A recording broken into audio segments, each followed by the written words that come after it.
Hello, folks. Can they hear me up on the stage there? Well, let me begin by saying I apologize being a little late. There's a vote going on right now that I've a mild interest in, and I apologize for keeping you waiting.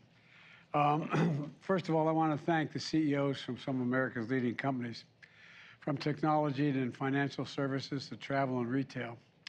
And we'll hear directly about the outlook for their businesses and the economy from their perspective, and how we transition from a historic economic recovery to a stable, steady growth and lower inflation without letting go of all the historic gains we made over the last 18 months. But before we get started, I want to say two things about the GDP report we received this morning. First, it's important to start with what we know before this morning's report. Our job market remains historically strong. Our economy created more than 9 million jobs since I came to office, in no small part because of the people on this stage. Our economy created more than 1 million jobs in the second quarter, the same period as today's GDP report covers. And our unemployment rate is 3.6%, near a record historic low. Secondly, households and businesses, the engines of our economy, continue to move forward. Just this past week, SK Group from Korea was here at the White House to announce $22 billion in new investment in semiconductors, advanced batteries, and electric vehicle chargers, and medical devices. That's on top of the $200 billion in clean energy investments in America from other businesses since we took office, all powering the strongest rebound in American manufacturing in 3 decades. Now, there's no doubt we expect growth to be slower than last year and the rapid clip we had.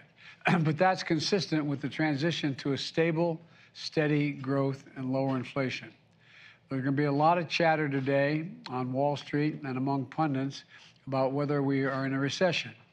But if you look at our job market, consumer spending, business investment, we see signs of economic progress in the second quarter as well. And yesterday's Fed Chairman, the Fed Chairman Powell made it clear that he doesn't think the U.S. economy is currently in a recession. He said, quote, "There are too many areas of economic where the economy is performing too well." I said too well, T-O-O, too well. He pointed to the labor market as an example. The best thing we can do right now is put our economy in a better position to make the transition to stable, steady growth for Congress to, steady, stable growth is for Congress to act. That's the best thing we can do. They're voting right now, as I said. I applaud the bipartisan effort to get the CHIPS Act to my desk to sign into law, which would advance our nation's competitiveness and technological edge by boosting our domestic semiconductor production and manufacturing. Another thing that Congress should do is to pass the Inflation Reduction Act to lower prescription drug costs, which would reduce the deficit, I might add, and help ease inflationary pressures and ensure that 13 million Americans can continue to save an average of $800 per year in their health care premiums. Both of these bills are going to help the economy continue to grow, bring down inflation, and make sure we aren't giving up on all the significant progress we made in the last year. I'm going to stop there and begin the meeting. But thanks to the CEOs for joining me. And let me start with you, Brian, and thanks for taking all my phone calls, pal. At the Bank of America, I want to ask you a question. Your bank serves many Americans across the country. What are you seeing right now in terms of financial health of your consumers? What's the bank records tell you about the financial health? Well, thank you, Mr. President. It's good to see you recovering. So at Bank of America, we have 60 million consumers and 35 million core checking accounts for Americans. And so the couple key points. Number one, they're spending more money. Through the first 25 days of July 2022, they've spent 10% more than they spent in July of 2021, the first 25 days. And that's consistent with what we saw in the whole second quarter and earlier this year. The second key point, I'd say, Mr. President, is their balances are much higher than they were in the pandemic. And so if you look at people of sort of $100,000 income families in our client base, you'll see that their balances go from 3 to 5 to 7 times more than they were in the pandemic. And by the way, they have grown in the month of July versus June so far, which is good news. So they have some money in their accounts still to help them through as the economy resets and settles in. The third thing is on their borrowing. Our credit statistics are better than they ever been, much better than 19, which was a pretty good credit year for banks. So delinquencies are low. They haven't gone up in the month of July. There's lots of credit availability for our customers, and their ability to borrow on the home equity lines or their credit cards.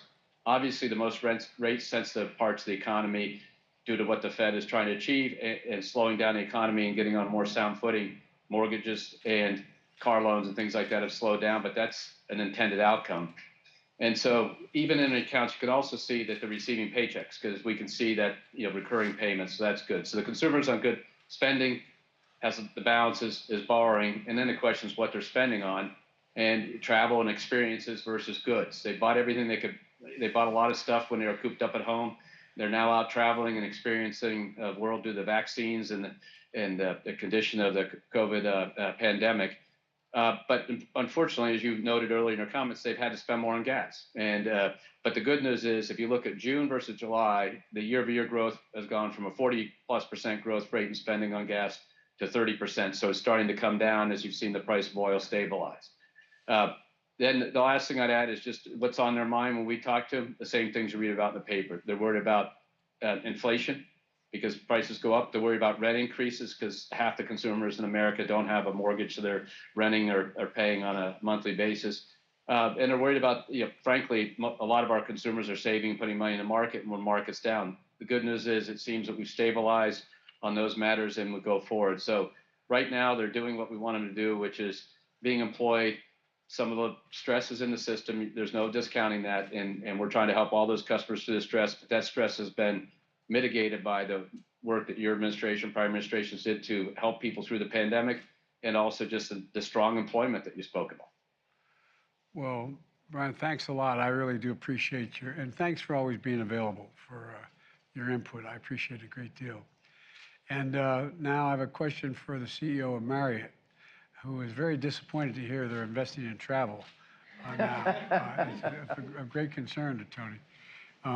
Tony, the travel and hospitality industry is experiencing, it did experience tremendous hardship during the pandemic.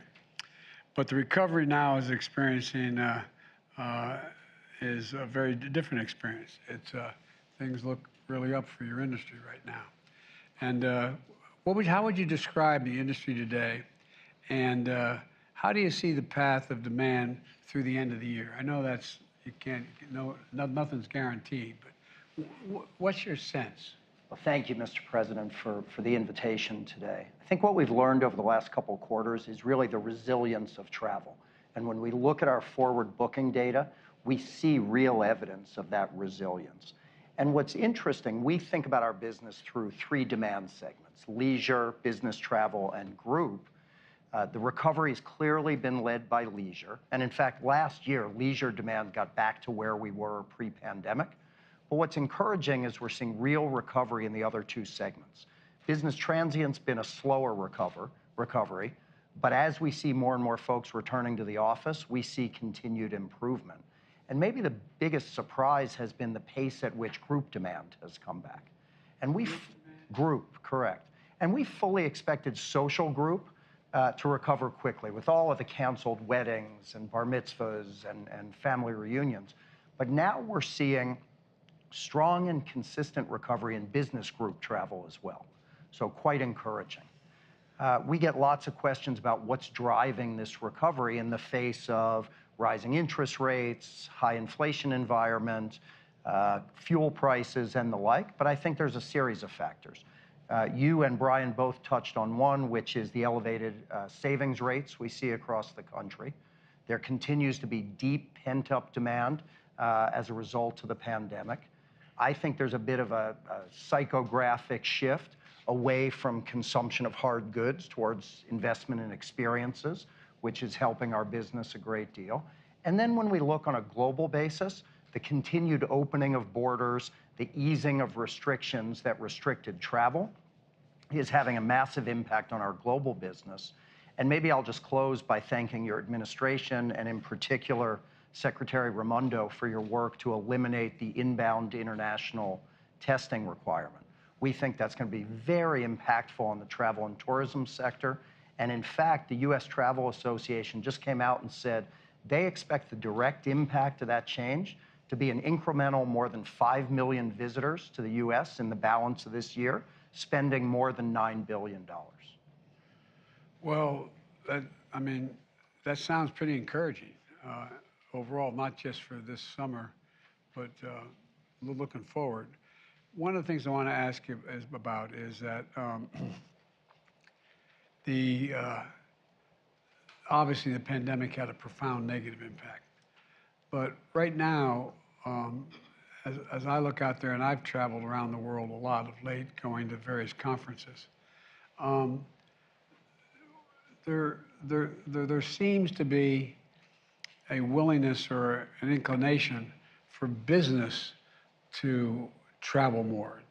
Instead of everybody sitting and Zooming everything, it seems to me in-person movement of personnel in businesses around the country, and I see it more around the world, quite frankly, seems to be on the up. Is that accurate, or is that just a perception? President, and in fact, we see two principal drivers. I think number one, businesses that are customer-facing, consulting firms, law firms, accounting firms, they will tell you that the best way for them to optimize their business is to be in person, embedded in their customers' offices every day. And I think the last few years have reminded us of the power of in-person interaction. The other thing we see is rapidly growing demand for training. Many employers across this country rely heavily on the strength of their corporate culture. And as they're hiring thousands of new employees, it's really hard to immerse those employees in a culture via Teams or Zoom. And so the demand we see rising for in-person training has been quite significant. Well, I don't want to get off on this. Corning would know something about this, but there's so many new jobs on the horizon in the tech-related field that the need to train personnel to be able to handle these jobs is totally within our capacity, but it's needed. It's not like it's on-the-job training for a lot of these things. And so one of the things we're looking at, our economic team, secretary, is how we engage everything from community colleges to other entities to train people for the need that exists in that community, And so it's totally consistent with what you're saying, because there's going to be and we're talking about potentially a lot of jobs. I mean, we're talking about thousands of jobs. But again, a lot of it requires some, training. It's not all on-the-job training.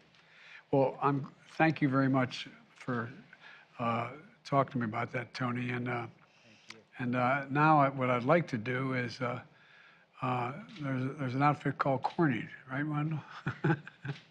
And you're the CEO of a great company. And look, we've seen an inflection point in U.S. manufacturing over the last year.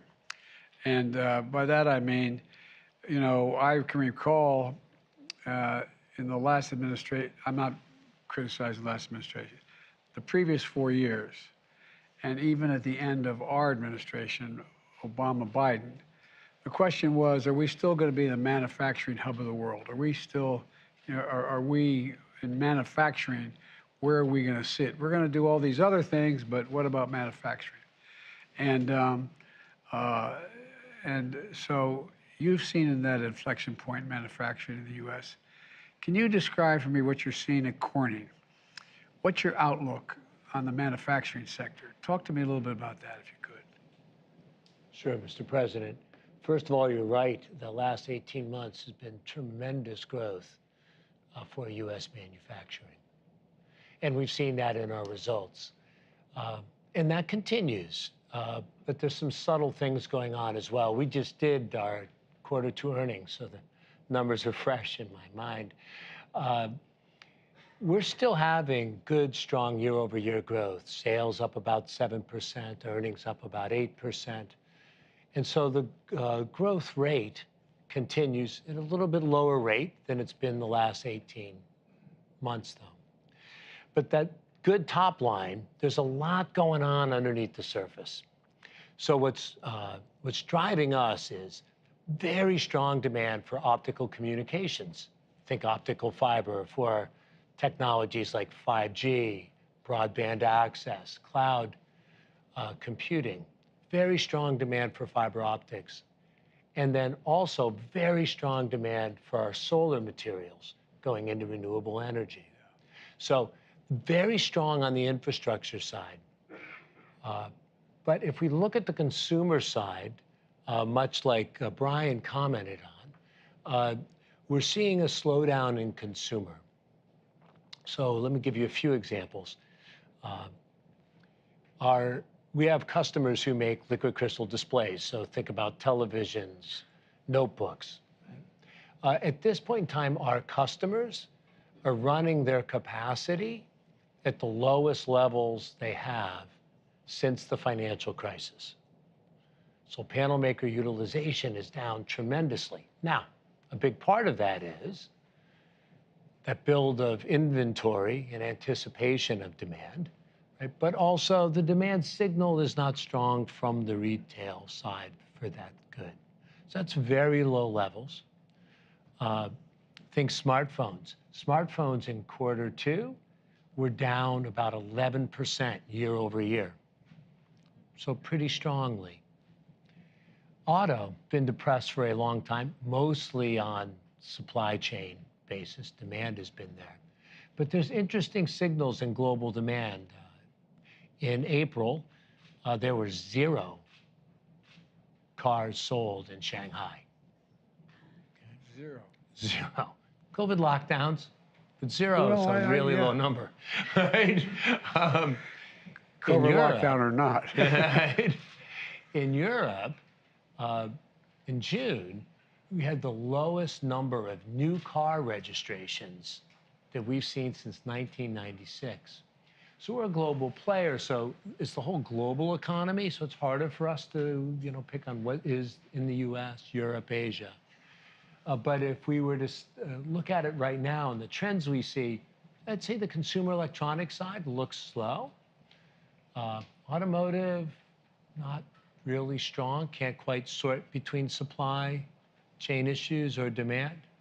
And as we look forward, we'd say the overall trends, that's what we're counting on continuing. Super strong demand in optical communications and solar. And as we now work with Secretary Raimondo on connecting the unconnected next year, that will continue and strong and will expand to meet that. Solar demand we see going forward unabated and will also expand in that. But consumer seems soft to us. Yeah. Well, one of the things that my father was in the automobile business his whole life, ran a major dealership, a General Motors dealership.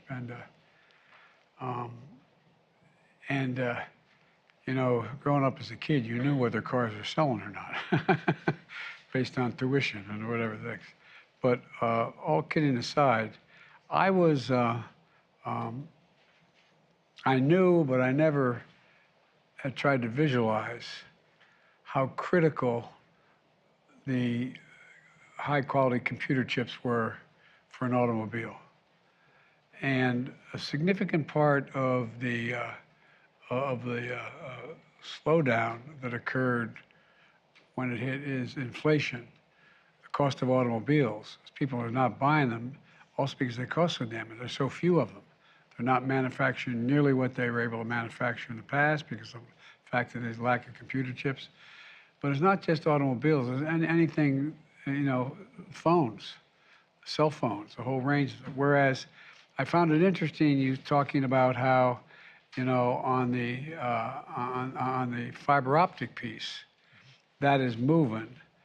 But how much of that do you think is related to the fact that we put in an infrastructure bill that provided billions of dollars for connecting the internet, for having the ability to access the internet, because we're making it available, quite frankly, with all the money we're spending to make it available to every home in America, every neighborhood. I mean, I'm not sure I'm asking the question properly. I think you know what I'm trying to get at. So talk to me about the difference, demand relating to where we fund it, and we're talking the fiber optics needed to deal with everything from solar to broadband in communities that don't have it now. I mean, one of the things I found was that, and the four of us have talked about this a lot, five of us have talked about this, is, in the middle of the pandemic, going by a McDonald's and seeing a bunch of families sitting out there in the parking lot, not eating a hamburger, but connecting to the internet because they had no access to internet, so their kid could get access to the schooling they needed. So talk to me a little bit about how much of this is driven by the inability to afford it or the lack of desire to get it, and how much is driven by when the government is invested in it, it makes a difference. I'm not sure I'm asking the question. I totally understand your question, Mr. President. It's a very good question. So the direct impact of the BEAD program, or the government effort to connect the unconnected, in this year, direct impact is very low. That really starts to come into its power next year. But there's also an indirect impact, which is the commitment of the government and of the administration to making sure we build the infrastructure that's required really does make a difference in the behavior of all the players. Yeah. So what we're seeing, though, is just strong demand from our carrier customers because they want to be the ones that connect folks. And they're building out 5G, new tech, which needs a lot more fiber optics than 4G. And then cloud computing also needs a lot more fiber. So those are the big secular trends. But I mean, we shouldn't underestimate the power of positive leadership on things like infrastructure. Solar also. You're in the midst of passing a significant bill as we speak, hopefully, right? But if that goes through, you can expect that to trigger not just the direct government piece, but by providing that leadership, others will come in with much more serious money, right, to be able to magnify it. So it's hard to answer your question. It's a great question, but it's a very subtle effect. Well, I think you've answered it, because one of the things the Secretary has talked about is that when the government's in on something that everyone acknowledges is useful and needed, like, the fiber optic change, then everybody goes, well, maybe you're trying to tell me something, huh? Oh, so far, we've got 217 yes votes for the CHIPS bill, and the House has passed it. Sorry for the interruption. But, Madam Secretary, talk a little bit about what private sector attitudes change, if they do, if the United States or the government is taking a risk and a chance on betting on by putting their dollars where their money where their mouth is in terms of what needs to be done. Yeah. First of all, congratulations. That is huge. I don't want to. Been trying a long time. Yeah, we have been. And the president has been amazing in his leadership on this. So thank you. Thank you. I'm a lawyer. I don't know anything about anything. You know how to lead, and that makes a difference. Well, this is a perfect example, semiconductors. I mean, the private sector is waiting for a signal, and they want predictability. There's nothing that unlocks private capital like predictability. So when the government steps up and says, we're going to invest in infrastructure, solar, chips, it provides predictability and investments, and it will encourage, I think, a lot of private sector capital to follow along. Not to mention the fact that what we're investing in, semiconductors, broadband, roads, bridges, solar, we need this. We need this to compete, as we talk about. So I think it's very significant. I'm taking too much time asking all these questions, but I have great interest in your. Can I ask Janet, Secretary Yellen, how would you characterize now? And you've been very, very straightforward in your views and everything. How would you characterize the health of the economy now? Well, thank you, Mr. President. I think I would say let's first look back at the trajectory of the economy over the last 18 months. During that period, the United States has experienced an historic economic recovery. There were 9 million jobs created, over 9 million last year, and we saw the fastest single-year decline in unemployment in our historic record. And I think at the core, this rebound has really reflected the administration's policies, especially the rescue plan and the timely fiscal support it provided, along with vaccination efforts that allowed our businesses to reopen and let Americans get back to work. Right now, there are an enormous set of global headwinds, including a war in Europe and successive variants of the pandemic, but our economy remains resilient. So we're clear-eyed about the challenges we face now and in the future, which have especially been driven by global factors like Russia's illegal war in Ukraine, the lingering effects of the pandemic with lockdowns in places like China. Growth is slowing around the world. Inflation remains unacceptably high. And of course, it's your overriding objective, our administration's top priority, to bring it down.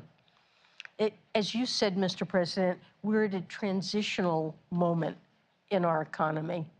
We're focusing on moving from a period of rapid recovery that we enjoyed over the last 18 months to now achieving steady, sustainable growth, but without sacrificing the gains we've made.